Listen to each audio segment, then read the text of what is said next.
According to a report published by the US-based International Center for Journalists, there's been a rise in online hostility directed at journalists from Daily Maverick, instigated by political figures and partisan media outlets.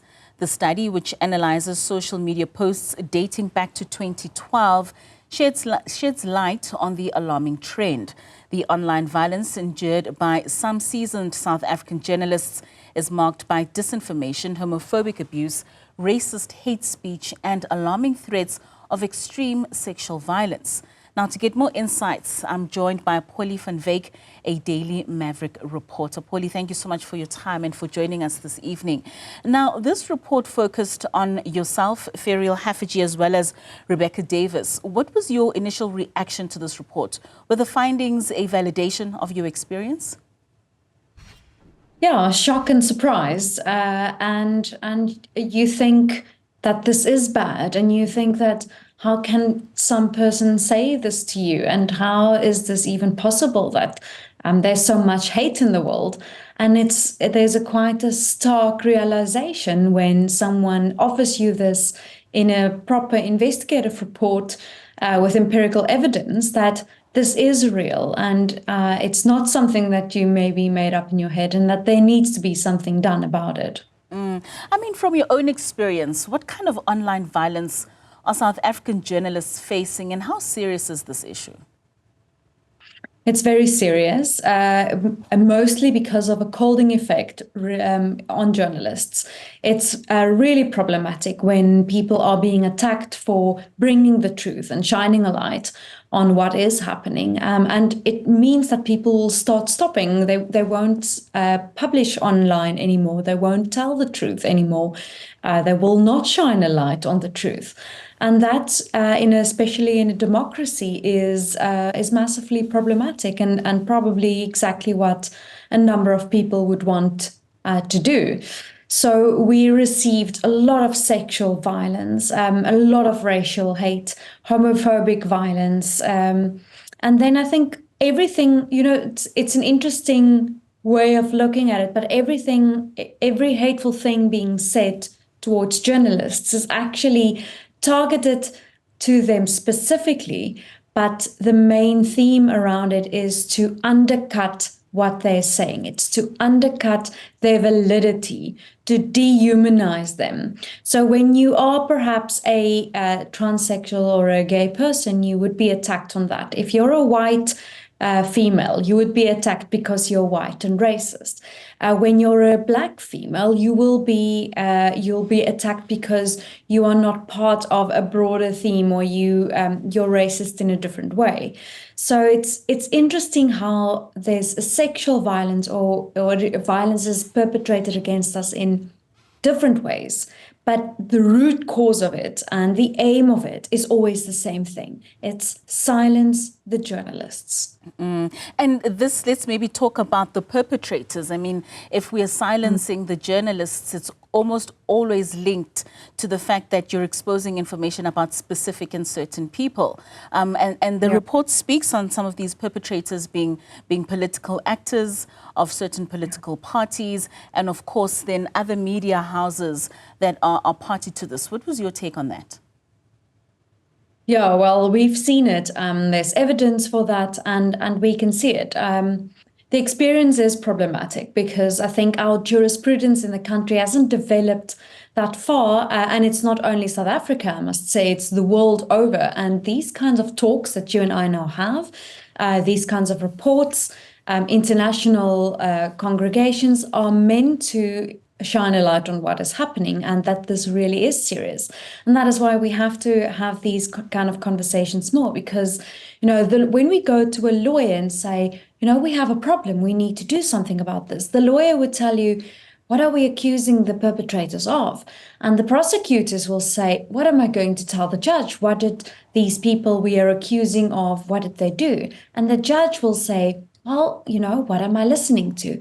And the readers or the listeners will say, when you're a journalist, it comes with the turf. And if you don't want the heat, just don't sit in the pan.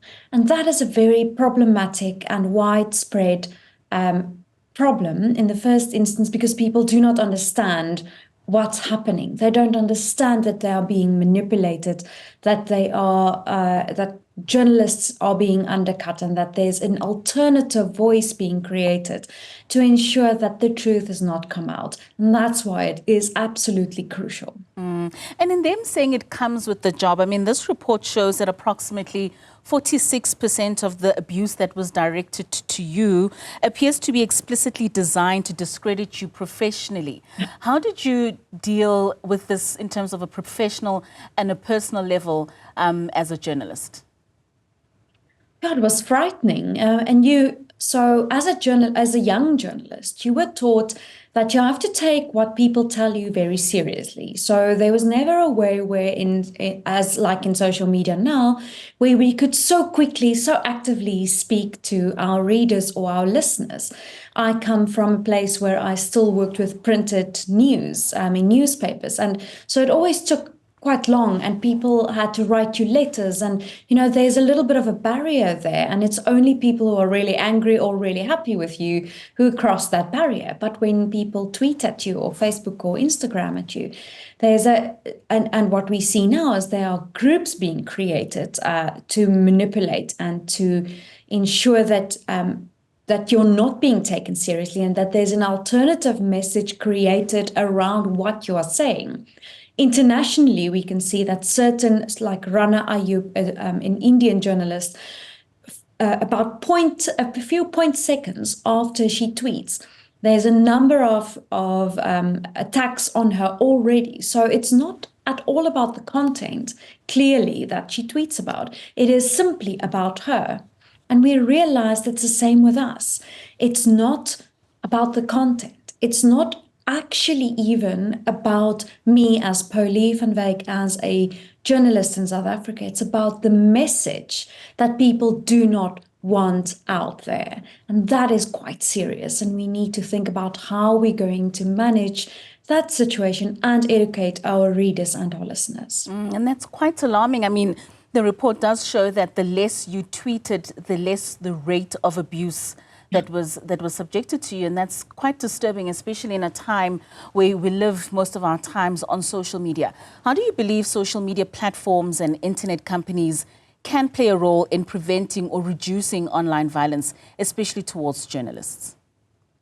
Yeah, absolutely. So the first thing is that social media platforms can see from their back end that a number of people or actually one person is creating a number of, will we call them bots, or will we call them an army of accounts? And they are suddenly, within a split second or within a very short period of time, all of them reacting on a certain person's tweets or news that they put out. And you can analyze that this person that they're reacting to is a journalist, and that they are female journalists, or that they are, we see it with some of the Zimbabwean or the Ugandan journalists, where whether they are male or female, they're getting attacked for the message that they bring out. So from social media platforms, you can see that from their back end. And that is something that they need to stop and ensure that the algorithms pick up. And the second instance is we need social education on that. We need people to see right through that attempt at manipulation. It's only when people do not fall anymore for the manipulation attempt for their attention, because that is what it's actually about. It's to distract from the journalist's message and to ensure that a different message or a different kind of message is inserted in that place. So if we educate our readers and our listeners, people will see right through it, and they will realize that you actually have a very strong message, and they will see the attacks for what it is. And then we must understand the difference between the attacks and the truth, or the attacks and the manipulation around it and the message. And we need to be able to discern what the message is telling us and thinking about that. So education around media platforms, around news, and how these things works really, really crucial. Most certainly. I mean, the same report in previous reports has shown certain patterns with regards to female journalists in other parts of the world, such as the Philippines and in India, and how some of these coordinated attacks are actually put together in ensuring that what they put out there is destroyed in every way possible. How are South Africans behaving differently in terms of how they attack South African and other journalists from across the world? I think our news is very locally focused, so we do have international interests, but interestingly, a male colleague of mine who works for Daily Maverick, but also interestingly works for Newzroom Afrika, writes for Daily Maverick, and I tweet his stories online, and one day I tell him, "Oh wow, this story of yours is really creating chaos. Their people are talking to me, they're angry about this, they have strong opinions about it, and I'm getting actually attacked, and it's your story, but they think I wrote it, clearly." And my colleague said, "No, I didn't have a single reply on the stories that I tweeted. It's all about you." And that happened in at least 3 different stories on different people and not the same. Interestingly, so we thought at one stage it was a very specific political grouping, but it was not. It was across platforms. So it is about the female journalists, and sometimes the male journalists are being left out. Why? I'm not quite sure whether it's easier to target the females or what. I think more study is needed to get us an answer there. But it is interesting that specifically females are targeted, that females who are known for being strong, willful, having a history of speaking truth to power. They are at every point, no matter on what topic they talk about, or actually whose topic they talk about, not even their own. The moment they tweet or the moment they say something on social media, those opinions are being attacked. So there's a definite grouping, and I think an investigation properly on who's behind that is also very important. Most certainly. I think that was going to be my next question to you, to say, are your male counterparts experiencing the same kind of violence online as you are? And clearly not. Are they protecting you in any way? Do they stand up to explain, to show some kind of solidarity towards you being a female journalist, knowing that these are their stories that are being attacked on your platform? No, and I think there are 2 reasons for that. The first reason is that we all have busy lives, right? No one really goes, so you would see someone is tweeting your story, and you would be happy about it, but you're not going to look at a number. If you don't go and search for it, you're not going to look at the replies because you're busy and you have a different maybe engagement for that day, or you're working, or we don't live on social media, contrary to popular belief. So that would be the one reason. But the second reason is I don't think our male counterparts actually understand how it feels to be invalidated through sexual violence online or through race violence online.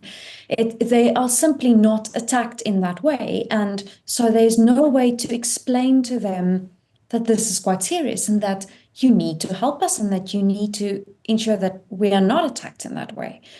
So when we talk about educating people, it's also about educating, I guess, some of the male colleagues that we have, is saying that we really need your assistance. This is not okay. And this is a question that I don't have an answer to, is that if someone stands up for us, will it stop?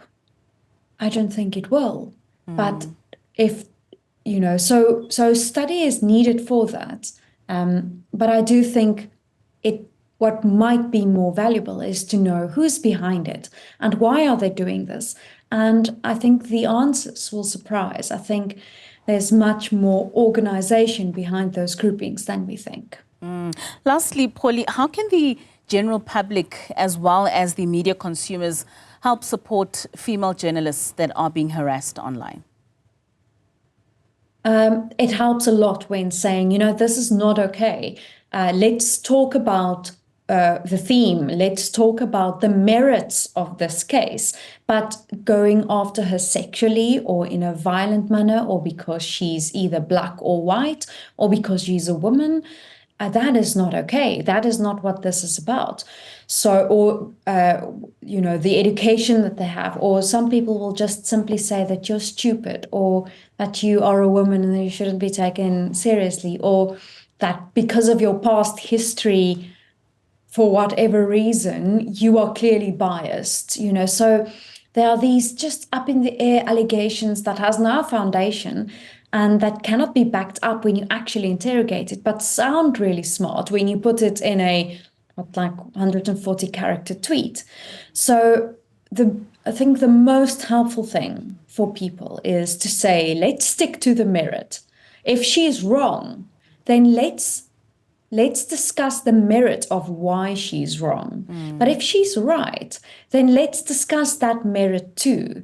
So don't let us get distracted by misdirection, by allegations, by biases and by likes or by loyalties towards certain groupings, specifically political groupings. Let's discuss the merits of what the journalists are saying to us. That is definitely the most helpful thing. And then sexual violence, racial violence, it's not okay, and we should all stand up against it. Well, certainly, Pauli, thank you so much for your time this evening and for sharing these experiences with us. Most certainly can't be very easy, but we do applaud you for contributing in the work that you do nonetheless. Thank you so much for joining us this evening. That was Daily Maverick reporter Pauli van Wyk. Now on to